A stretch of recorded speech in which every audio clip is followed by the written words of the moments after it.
Salut tout le monde, je vous retrouve aujourd'hui pour une nouvelle recette. Donc aujourd'hui on va faire une sauce à base de tomates, de basilic, de pois chiches et en fait on va faire une sauce un petit peu épaisse qu'on va pouvoir mettre sur des petits toasts ou alors des crackers ou bien des galettes de céréales soufflées, enfin ce que vous voulez. Donc c'est parti, on va commencer avec la liste des ingrédients.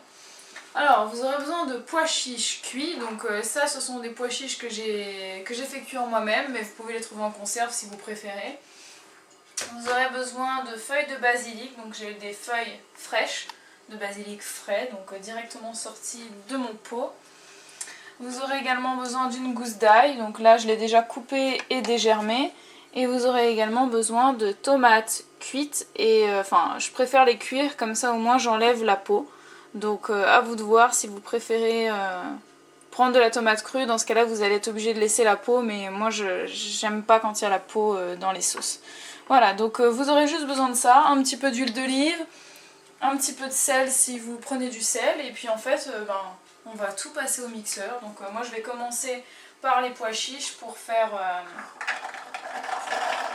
la matière, enfin pour les mixer tout simplement, pour que ça fasse une genre de pâte, et je vous retrouve après. Voilà, donc là j'ai mixé les pois chiches, vous voyez qu'on a une matière un petit peu qui ressemble à de la semoule grossière ou bien à du, je sais pas, bref.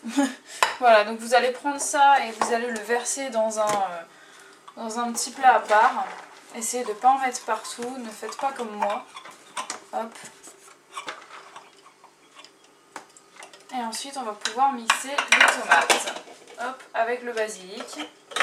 Donc soyez plus organisés, avec un petit peu plus d'espace. Moi j'en mets toujours à côté.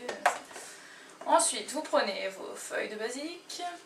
Vous pouvez les écraser un petit peu, les casser grossièrement. Hop. Là. Vous allez mettre votre gousse d'ail. Et c'est parti pour les tomates. Donc essayez de mettre le moins de jus possible. Quand elles cuisent, elles rendent beaucoup de jus.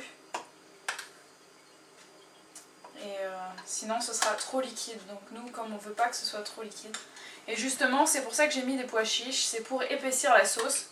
Parce que la dernière fois je l'avais fait sans pois chiches et c'était un peu trop liquide. Et je me suis dit qu'avec les pois chiches ça devait être pas mal. Et vous pouvez même mettre de la pomme de terre vapeur ou bien un peu ce que vous voulez. Mais je trouve que le pois chiche c'est bon. Donc c'est parti, on mixe. Voilà, maintenant que j'ai terminé de mixer les tomates, on va pouvoir rajouter au fur et à mesure la semoule de pois chiches que vous allez pouvoir mettre dedans.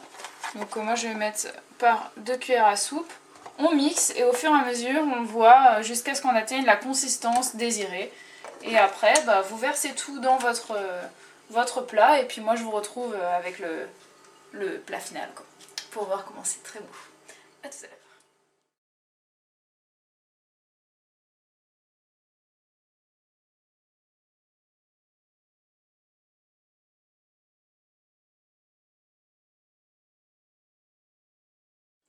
Voilà, j'ai terminé ma sauce, donc j'ose pas trop vous la montrer parce qu'on dirait enfin c'est très moche.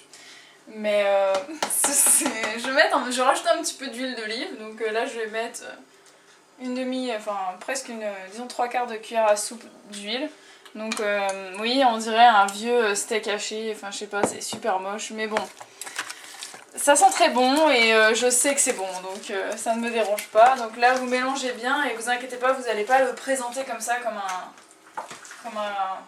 j'ose pas dire à quoi ça me fait penser, mais vous n'allez pas le présenter comme ça sur la table, hein. Vous allez présenter dans des petites verrines avec une petite feuille de basilic sur le dessus pour que ce soit très joli et que ça n'ait pas une apparence de truc avec des morceaux et tout. Et que c'est pas très joli, mais c'est très très bon, et vous pouvez le mettre sur des toasts. Donc moi ce que je vais faire, c'est que je vais vous dire à la semaine prochaine pour une autre vidéo de recette, et vous allez voir une ou deux photos d'éventuelles présentations que vous pouvez faire avec cette petite sauce pour que ce soit un petit peu plus attractif et moins moche. Et j'espère que cette recette va vous plaire. Moi je l'ai déjà testé, je l'ai déjà goûté et je trouve ça vraiment super bon. Donc sur des toasts pour l'apéritif c'est excellent. Vous allez vous dire que je fais beaucoup de recettes de sauces pour l'apéritif, à croire que je prends tout le temps l'apéro, c'est pas le cas, mais c'est vrai que c'est aussi pour vous montrer qu'on peut trouver des alternatives végétaliennes et très légères pour faire des apéritifs très réussis. Donc à vous de l'essayer, dites-moi ce que vous en avez pensé, et n'hésitez pas si vous avez envie de mettre des photos de vos recettes, enfin des photos de plats que vous avez réalisés à partir de mes recettes par exemple, n'hésitez pas à les partager sur ma page Facebook, ça me fera très plaisir et je pense que ça pourra donner un petit peu envie à tout le monde de se mettre à la cuisine. Et puis moi je vous dis à demain sur ma chaîne de fitness pour une petite vidéo sur le fitness, et puis sinon je vous dis à mercredi prochain pour une nouvelle recette, et je vous fais des gros bisous et je vous dis à très vite pour d'autres vidéos. Ciao!